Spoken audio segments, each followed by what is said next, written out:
इस काल भगवान ने ओए होए इन सबकी बुद्धि अपने हाथ में ले रखी है।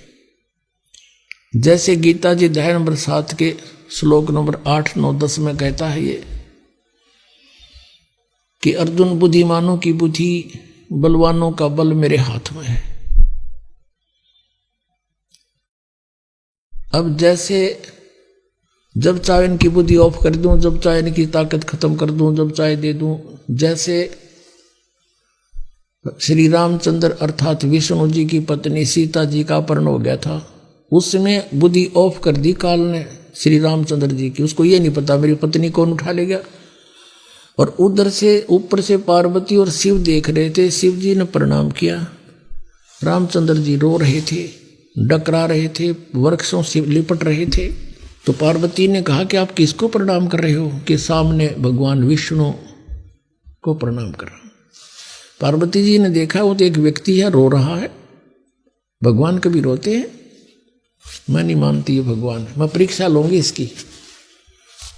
अब कहने का भाव ये है कि वो कथा अधिक ना बढ़ाएं।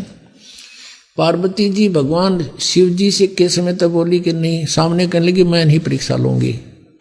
लेकिन थोड़ा सा भी आंख में चुन्नी होती, वो सीता रूप बना के पहुंच गई,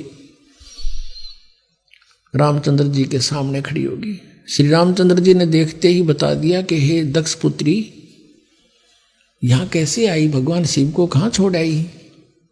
वो शर्मिंदा होगी, ओहो सचमुच आप तो भगवान हो, आपने मुझे पहचान लिया। अब वहां उसने रिमोट ऑन कर दी उसकी बुद्धि काल ने। वहां तक उसको तो पहचान लिया कि तू सीता नहीं पार्वती है। और अपनी पत्नी का पता नहीं उसने कौन उठा ले गया। फिर उसकी खोज करी, जैसे किसी की गाय गुम हो जा, कोई उधर जा रहा है, कोई उधर जा रहा है। फिर किसी ने बता दी राउंड उठा ले गया, जब जाकर वहाँ ढूंढी।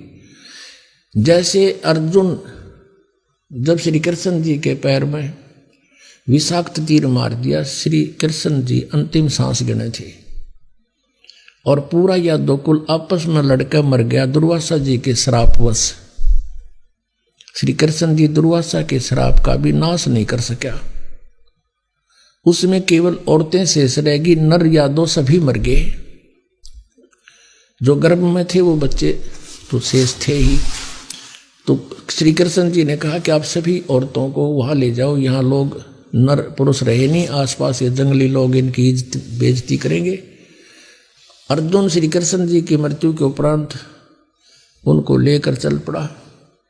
रास्ते में बिल्लों ने पीटा, गोपियां ले गया, औरतों को ले गए, कुछ के गहने सारे तोड़ दे गए। और अर्जुन के हाथ में वही धनुष था जिससे महाभारत का युद्ध जीता था। वहां उठा भी नहीं, उससे खड़ा खड़ा पिट रहा है बिल्लों से। तब अर्जुन रो रहा है कृष्ण को कि कृष्ण बड़ा छलिया था, पता नहीं कौन से जन्म का दुश्मन था, हमारे साथ इसने छल ही छल किया। मैं मना करूं था महाभारत में नहीं लड़ूंगा, मुझे लड़ा कर छोड़ा। अब महाभारत में मुझे शक्ति दे दी, मारूं था 1 मरे थे 20। आज वही अर्जुन, वही गांडीव धनुष। आज मैं कांप रहा हूं खड़ा खड़ा, मुझसे उठ नहीं रहा। अब परमात्मा कहते हैं तुमने मूल का पता नहीं, विघ्न की जड़ कौन है? श्री कृष्ण छलिया नहीं था, ये तो यू काल ब्रह्म, इसके हाथ में रिमोट है सबका। तो यहां परमात्मा कहते हैं ये जितने भी ऋषि महर्षि, ये वर्तमान के मंडलेश्वर पाकरे और सतलोक की महिमा गावे, इनकी बुद्धि ऑफ कर रखी सबने काल भगवान ने। अब ये देखे ऋषि वेद बताते हैं भगवान गौर पाप भी काट दे, दान करने से पाप कटे। और प्रतिदिन के करे हुए कर्मों का भी डेली नाश होता है इस भक्ति के करने से। जैसे साबुन, कपड़े का मैल लग गया, साबुन लाया साफ हो गया।